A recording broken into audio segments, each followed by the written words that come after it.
Γεια σου και καλώς όρισες σε ακόμη ένα βίντεο Parkside DIY. Είμαι η Τζέννη και σήμερα θα φτιάξουμε μαζί μια οθόνη προβολής. Όπως πάντα, θα βρεις όλα όσα χρειάζεσαι για αυτή την κατασκευή στις οδηγίες που ακολουθούν. Για την οθόνη μας, το πιο σημαντικό είναι η σταθερότητα της κατασκευής. Γι' αυτό επιλέξαμε να κάνουμε εδώ μια εύκολη παραλλαγή που μπορείς να φτιάξεις με ελάχιστη προσπάθεια και να αποσυναρμολογήσεις άνετα μετά την προβολή. Πρώτα απ' όλα θα χρειαστούμε 2 φύλλα κόντρα πλακέ και πρέπει να μετρήσουμε προσεκτικά για να τα κόψουμε στις σωστές διαστάσεις.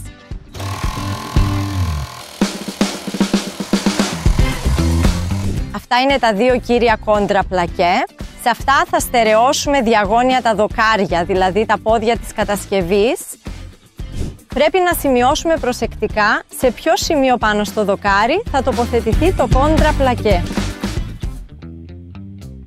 Μόλις το τοποθετήσεις διαγώνια, μπορείς να τρυπήσεις και να βιδώσεις.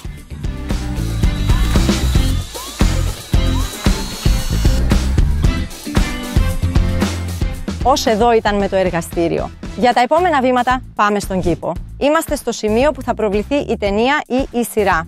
Σε αυτό το στάδιο της κατασκευής μπορούμε να στερεώσουμε το δεύτερο δοκάρι στο βασικό φύλλο κόντρα πλακέ.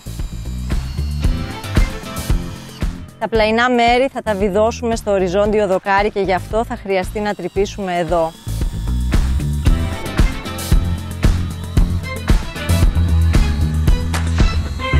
Χρειάζεται να σταθεροποιήσουμε την κατασκευή, γι' αυτό τοποθετήσαμε ένα ακόμα δοκάρι και πρέπει να αλφαδιάσουμε τα πόδια της κατασκευής.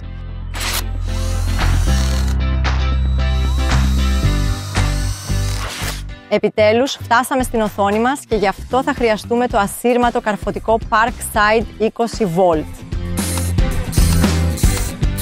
Για να τεντώσουμε τον καμβά θα τον καρφώσουμε πρώτα στο χαμηλό οριζόντιο δοκάρι, θα τον τυλίξουμε μερικές φορές και μετά θα τον στερεώσουμε με βίδες στο μπροστινό δοκάρι. Τώρα είμαστε έτοιμοι να ξεκινήσει η προβολή. Αν έχεις κάποια πρόταση, γράψτε τη στα σχόλια. Το έχεις άνετα.